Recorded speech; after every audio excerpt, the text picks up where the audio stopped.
혹시 말 때문에 관계가 어색해진 사람이 떠오르시나요? 그 말만 안 했어도 좀 더 부드럽게 말할 걸 이런 후회하신 적 있으신가요? 옳은 말을 했는데도 상대는 서운해하고 좋은 의도로 한 조언인데도 관계는 멀어지고 분명 틀린 게 아닌데도 마음은 불편했던 그런 경험 말이에요. 오늘 이 영상을 끝까지 들으시면 딱 3가지가 달라집니다. 첫째, 말 때문에 관계를 망치지 않고 오히려 더 가까워지는 구체적인 방법을 알게 되실 거예요. 둘째, 새해에는 말에서 품격이 느껴지는 사람이 되실 수 있습니다. 셋째, 오늘부터 당장 실천할 수 있는 4가지 방법을 갖게 되실 겁니다. 이 방법을 실천하신 분들은 한결같이 관계가 이렇게 편해질 줄 몰랐어요. 말만 바꿨는데. 사람들이 저를 대하는 태도가 달라졌어요. 라고 말씀하세요. 30분 후엔 여러분도 말로 관계를 살리는 사람이 되실 수 있습니다. 저와 끝까지 함께 해주세요. 대화를 잘하는 사람은 말을 잘하는 사람이 아닙니다. 말을 품격 있게 아끼는 사람입니다. 우리는 나이가 들수록 말이 기술이 아니라 인격의 인상이 된다는 걸 배웁니다. 젊었을 땐 말을 잘한다는 게 빠르게 설득하고 정확하게 지적하고 논리적으로 이기는 것처럼 보였죠. 회의에서 논리정연하게 말하고 토론에서 상대의 허점을 찾아내고 대화에서 주도권을 잡는 것이 말을 잘하는 거라고 생각했어요. 하지만 이제는 압니다. 말은 이기는 도구가 아니라 관계를 지키는 태도라는 것을요. 말로 이겼지만 관계를 잃은 경험 다들 한 번쯤 있으실 겁니다. 내 말이 옳았지만 상대는 마음의 문을 닫아버렸고 논리적으로 완벽했지만 관계는 어색해졌던 그런 순간들이요. 2026년을 말이 가벼운 사람이 아니라 말에 귀티가 나는 사람으로 맞이하고 싶지 않으신가요? 그렇다면 오늘 이 이야기를 끝까지 함께 해주세요. 먼저 63세 박정희 씨의 이야기를 들려드리겠습니다. 올해 추석 명절 때 있었던 일입니다. 조카가 결혼 문제로 고민이 많다며 식사 자리에서 넌지시 이야기를 꺼냈어요. 상대방 부모가 자꾸 이것저것 간섭하는 게 힘들다는 내용이었죠. 조카의 목소리에는 피로가 묻어났어요. 고모, 저 정말 힘들어요. 시댁에서 이것도 저것도 다 간섭하시니까 숨이 막혀요. 박 씨는 조카를 어릴 때부터 예뻐했습니다. 거의 딸처럼 여기며 키웠죠. 그래서 조카가 힘들어하는 모습을 보니 마음이 아팠어요. 뭐라도 해주고 싶었고 좋은 조언을 해서 조카가 현명하게 상황을 넘기길 바랐습니다. 그래서 박 씨는 진심을 담아 이렇게 말했어요. 그래도 내가 참아야지. 시댁이란 게 원래 그런 거야. 결혼하면 다 그렇게 사는 거야. 고모도 다 참으면서 살았어. 내가 좀 성숙해지면 이해할 수 있을 거야. 박 씨의 의도는 정말 나쁘지 않았습니다. 조카가 세상 물정을 좀 더 알았으면 하는 마음, 쓸데없이 예민하게 굴지 말고 현명하게 넘어가길 바라는 마음, 자기도 그렇게 살아왔으니 조카도 잘 이겨낼 수 있을 거라는 격려의 마음이었죠. 그런데 그날 이후로 조카는 연락이 뜸해졌습니다. 명절 인사도 간단하게, 전화 통화도 짧게 끝냈어요. 예전엔 주말마다 전화해서 이것저것 수다 떨던 조카가 이제는 네, 고모. 잘 지내요 한마디만 하고 끊어버립니다. 박 씨는 서운했습니다. 내가 뭘 잘못했나? 다 내 생각해서 한 말인데 내가 경험한 걸 알려주려고 했는데. 왜 저렇게 나올까? 하지만 조카의 마음은 이미 닫혀 있었습니다. 박 씨의 말은 틀리지 않았어요. 결혼 생활엔 참아야 할 순간이 분명 있으니까요. 시댁과의 관계에서 융통성이 필요한 것도 사실이니까요. 하지만 그 말이 조카에게는 이렇게 들렸습니다. 내 감정은 중요하지 않아. 내 힘듦은 대수롭지 않아. 참는 게 답이야. 내가 미성숙해서 그래. 조카는 위로를 원했지만 들은 건 훈계였습니다. 공감을 기대했지만 받은 건 판단이었어요. 이해받고 싶었지만 받은 건 충고였습니다. 박 씨는 관계를 지키려고 한 말이었지만 결과적으로 관계가 멀어졌습니다. 이런 경험 여러분도 한 번쯤 있으셨을 겁니다. 말은 맞았는데 관계는 어색해진 그런 순간 말이에요. 그런데 같은 상황을 전혀 다르게 풀어낸 분도 계십니다. 이번엔 김영수 씨 67세 남성의 이야기입니다. 김 씨의 아들도 비슷한 고민을 털어놓았어요. 직장 상사와의 갈등 때문에 힘들다는 내용이었죠. 아버지, 저 회사 그만두고 싶어요. 상사가 너무 심해요. 맨날 저만 갖고 그러고 다른 사람들 앞에서 망신 주고 정말 못 참겠어요. 예전에 김 씨였다면 이렇게 말했을 겁니다. 그까짓 거 참아. 어느 직장을 가도 다 그래. 내가 좀 성숙해져야지. 사회생활이 원래 그런 거야. 아버지 때는 더 심했어. 실제로 몇 달 전까지만 해도 김 씨는 그렇게 말했었어요. 그때마다 아들은 네 하고는 더 이상 말을 하지 않았습니다. 그리고 점점 아버지에게 이야기를 안 하게 됐죠. 하지만 그날 김 씨는 달랐습니다. 며칠 전에 친구한테서 이런 이야기를 들었거든요. 영수야, 우리 자식들이 우리한테 말 안 하는 이유가 뭔지 아나? 우리가 해결해주지 못해서가 아니야. 우리가 안 들어줘서야. 그 말이 가슴에 꽂혔어요. 그래서 이번엔 달리 해보기로 했습니다. 아들의 말을 다 듣고 나서 잠시 침묵하다가 이렇게 말했어요. 그동안 많이 힘들었겠구나. 그게 전부였습니다. 차마 어디 가나 다 그래. 내가 잘못한 건 없어. 이런 말은 하나도 안 했어요. 해결책도 없었고 조언도 없었고 판단도 없었습니다. 그냥 그동안 많이 힘들었겠구나 이 한마디만 했어요.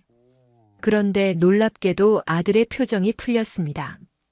그리고 더 많은 이야기를 꺼내기 시작했어요. 사실은요, 제가 실수를 했는데 그걸 상사가 계속 물고 늘어져요. 맞아요, 제 잘못도 있어요. 그런데 너무 심하게 하시니까 김 씨는 계속 들었습니다. 중간에 끼어들지 않고 판단하지 않고 그냥 들어줬어요. 아들이 다 이야기를 끝내고 나서 말했습니다. 아버지가 그렇게 말씀해 주시니까 좀 낫네요. 사실 누가 뭐라고 해줄 바란 것도 아니었어요. 그냥 들어주는 사람이 필요했던 것 같아요. 제 얘기 들어주셔서 고마워요. 김 씨는 아들의 문제를 해결하지 못했습니다. 상사를 바꿔줄 수도 없고 회사 상황을 개선해 줄 수도 없었어요. 하지만 관계는 살렸어요. 그리고 그날 이후로 아들은 고민이 생기면 아버지에게 먼저 전화를 합니다. 아버지, 저 오늘 이런 일이 있었는데요. 예전엔 일주일에 한 번 겨우 통화하던 부자 관계가 이제는 이틀에 한 번씩 전화하는 사이가 됐어요. 여기서 우리가 배울 수 있는 건 이겁니다. 귀티나는 말의 핵심은 정답이 아니라 존중이라는 것이죠. 상대가 원하는 건 내가 옳다는 확인이 아니라 내 마음이 이해받는다는 느낌입니다. 여러분은 지금 누구에게 이 말을 가장 하고 싶으신가요? 그동안 많이 힘들었겠구나. 이 한마디를 올해 한 번이라도 해보신 적 있으신가요? 아니면 늘 그래도 내가 참아야지, 세상이 원래 그래, 내가 좀 성숙해져야지 이런 말만 반복하셨나요? 말을 바꾸는 건 어렵지 않습니다. 다만 말하기 전에 잠깐, 아주 잠깐만 멈춰야 해요. 그리고 스스로에게 물어봐야 합니다. 이 말은 관계를 살리는 말인가, 이기는 말인가? 이 질문 하나만으로도 우리의 말은 달라질 수 있습니다. 이제부터는 구체적으로 어떻게 말을 바꿀 수 있는지 4가지 방법을 천천히 말씀드리겠습니다. 첫째, 말하기 전에 이 질문부터 하세요. 이 말은 관계를 살리는 말인가, 이기는 말인가? 우리는 때때로 말로 이기려고 합니다. 상대의 틀린 점을 지적하고 내 생각이 옳다는 걸 증명하려 하죠. 특히 가까운 사람일수록 그런 경향이 강합니다. 내가 내 나이 때는 말이야, 세상이 원래 그런 거야. 넌 아직 몰라서 그래. 내 말대로 했으면 이렇게 안 됐을 텐데. 이런 말들은 다 이기려는 말입니다. 상대를 가르치고 내 경험이 더 우월하다는 걸 보여주려는 말이에요. 왜 우리는 이런 말을 할까요? 사랑하기 때문입니다. 정말이에요. 가까운 사람이 실수하는 걸 보면 안타깝잖아요. 같은 실수를 반복하지 않았으면 하고 내가 경험한 걸 알려줘서 좀 더 현명하게 살았으면 하는 마음이죠. 그런데 문제는 그 사랑이 상대에게는 간섭으로 들린다는 겁니다. 배려가 판단으로 들리고 격려가 비난으로 들려요. 하지만 이런 말로 이긴다 해도 관계는 지지 않나요? 상대는 입을 다물고 다음부턴 마음을 열지 않습니다. 저 사람한테 말해봤자 소용없어. 맨날 똑같은 말만 해. 이렇게 생각하게 되는 거죠. 반대로 관계를 살리는 말은 이깁니다. 내가 옳든 그르든 상대의 감정을 먼저 인정하는 말이에요. 그럴 수도 있겠네요. 그런 마음이 들만도 하네요. 힘드셨겠어요. 많이 고민하셨겠어요. 이런 말은 누가 옳은지를 따지지 않습니다. 그냥 상대가 느낀 감정을 있는 그대로 받아주는 거예요. 정답을 알려주는 게 아니라 마음을 알아주는 겁니다. 말하기 전에 잠깐만 3초만 멈춰보세요. 그리고 물어보세요. 이 말은 관계를 살리는 말인가 이기는 말인가? 그 3초가 여러분의 2026년을 바꿀 겁니다. 조선시대 학자 정약용 선생은 이런 말씀을 하셨습니다. 말은 쉽게 나가지만 돌이키기는 어렵다. 한 번 뱉은 말은 다시 주워 담을 수 없습니다. 상처 준 말은 시간이 지나도 상대 마음에 남아요. 그러니 말하기 전에 한 번만 더 생각하세요. 3초만요. 둘째, 해결하려 들지 말고 인정부터 하세요. 우리는 누군가 고민을 털어놓으면 본능적으로 해결책을 주려고 합니다. 그게 사랑이라고 생각하니까요. 그게 도움이라고 생각하니까요. 하지만 많은 경우 상대는 해결책을 원하지 않습니다. 그냥 들어주길 바랄 뿐이에요. 며느리가 육아가 힘들다고 하면 옛날엔 더 힘들었어. 나 때는 세탁기도 없었어 라고 말하는 건 해결이 아니라 비교입니다. 손자가 학교가 재미없다고 하면 그래도 공부는 해야지. 나중에 후회해라고 말하는 건 해결이 아니라 강요예요. 친구가 요즘 외롭다고 하면 나가서 사람 만나봐. 복지관 같은데 가봐라고 말하는 건 해결이 아니라 충고입니다. 이런 말들의 공통점이 뭘까요? 다 상대의 감정을 건너뛰고 바로 행동을 요구한다는 겁니다. 내 감정은 중요하지 않아. 이렇게 하면 되라는 메시지를 전달하는 거죠. 정작 필요한 건 뭘까요? 그랬구나. 많이 힘들었겠다. 이 한마디면 충분합니다. 해결은 상대가 스스로 하게 놔두세요. 우리의 역할은 문제를 풀어주는 게 아니라 그 사람 곁에 있어주는 겁니다. 이야기를 들어주는 겁니다. 조언보다 공감이 먼저인 이유는 간단합니다. 공감받은 사람은 스스로 답을 찾지만 조언만 들은 사람은 방어적이 되거든요. 나도 알아. 그게 되면 진작했지. 말로는 쉽지 이렇게 마음의 문을 닫아버려요. 인정부터 하세요. 그 사람의 감정을, 그 사람의 상황을, 그 사람의 힘듦을요. 해결은 그 다음입니다. 아니, 해결은 안 해줘도 괜찮습니다. 어떤 분은 이렇게 말씀하실 수도 있어요. 그럼 나는 아무것도 안 하는 거예요? 그냥 듣기만 하라고요? 네, 맞습니다. 그냥 듣기만 하세요. 그게 가장 큰 도움이에요. 생각해 보세요. 여러분이 힘들 때 정말 필요한 게 뭐였나요? 누군가 해결책을 알려주는 것? 아니면 누군가 내 마음을 알아주는 것? 대부분은 후자일 겁니다. 셋째, 판단을 빼면 말의 품격이 올라갑니다. 우리는 무의식 중에 판단하는 말을 많이 합니다. 왜 그랬어? 그러니까 그렇게 되지. 내가 뭘 했어? 진작 그랬어야지. 내가 그러니까 사람들이 그렇게 보는 거야. 이런 말들은 다 상대를 평가하고 있어요. 내가 잘못했어. 내가 부족해. 내 말을 안 들어서 그래. 내가 판단력이 없어서 그래. 라는 메시지를 담고 있죠. 판단이 들어간 말은 아무리 부드럽게 해도 따갑습니다. 상대는 방어하게 되고 관계는 경직돼요. 나를 무시하는구나. 나를 아래로 보는구나. 나를 미성숙하다고 생각하는구나. 이런 느낌을 받게 되는 거예요. 그런데 판단을 빼면 어떻게 될까요? 왜 그랬어? 대신 그럴 수도 있었겠네요. 그러니까 그렇게 되지 대신 많이 속상하셨겠어요. 내가 뭘 했어 대신 그때 제 말이 도움이 안 됐나 봐요. 진작 그랬어야지 대신 그때는 그게 최선이었겠죠. 느낌이 완전히 다르죠? 판단을 빼는 건 상대를 인정하는 겁니다. 내 선택도, 내 감정도, 내 상황도 이해한다는 뜻이에요. 그리고 이런 말에는 품격이 있습니다. 상대를 함부로 재단하지 않는 여유, 내 기준으로만 세상을 보지 않는 겸손이 느껴지거든요. 독일의 철학자 쇼펜하우어는 이런 말을 했습니다. 인간은 자신이 이해하지 못하는 것을 너무 쉽게 비난한다. 우리는 상대의 상황을 다 알지 못하면서 쉽게 판단합니다. 왜 그렇게 했을까? 내 같으면 안 그랬을 텐데. 하지만 우리는 그 사람이 아닙니다. 그 사람의 입장에서, 그 사람의 상황에서는 그게 최선이었을 수 있어요. 2026년엔 판단하는 말을 줄여보세요. 왜? 그러니까. 내가 뭘 했어 같은 말 대신 그럴 수도 있지요. 힘드셨겠어요. 제가 미처 몰랐네요. 같은 말을 해보세요. 그러면 자연스럽게 말에 귀티가 생깁니다. 넷째, 말의 속도를 늦추면 귀티가 생깁니다. 빠른 말은 조급함을 드러냅니다. 상대 말이 끝나기도 전에 끼어들고 내 할 말을 서둘러 하고 결론을 재촉하는 말은 여유가 없어요. 그래서 결론이 뭔데? 그건 그렇고 내 얘기는 말이야. 아무튼 내 말은 말이야. 빨리 말해봐. 시간 없어.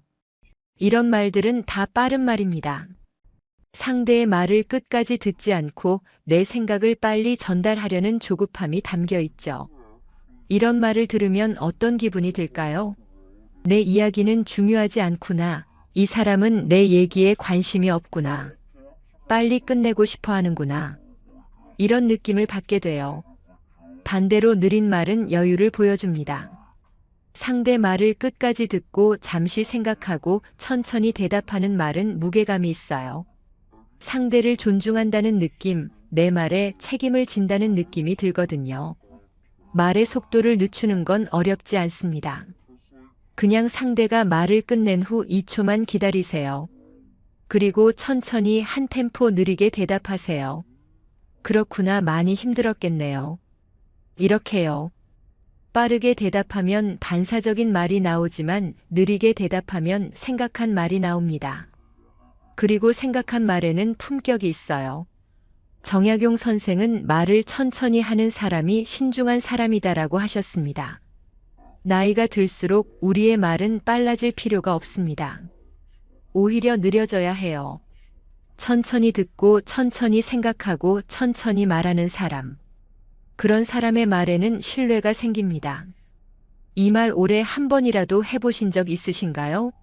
천천히 말씀해 보세요. 제가 끝까지 들을게요. 혹시 반대로 이런 말을 더 많이 하지 않으셨나요? 그래서 결론이 뭔데? 빨리 말해봐. 2026년에도 같은 말투로 살고 싶으신가요? 아니면 조금 느리지만 훨씬 품격 있는 말을 하는 사람이 되고 싶으신가요? 사실 말을 바꾸는 건 쉽지 않습니다. 우리는 수십 년간 같은 방식으로 말해왔으니까요. 습관처럼 굳어진 말투를 익숙한 반응 방식을 하루아침에 바꿀 순 없어요. 하지만 완벽하게 바꿀 필요는 없습니다. 새해 첫날부터 완전히 새로운 사람이 될 필요도 없어요. 그냥 가끔 한 번씩 멈춰보는 겁니다. 말하기 전에 3초만 기다려보는 거예요. 그 3초 안에 이 질문을 떠올려 보세요.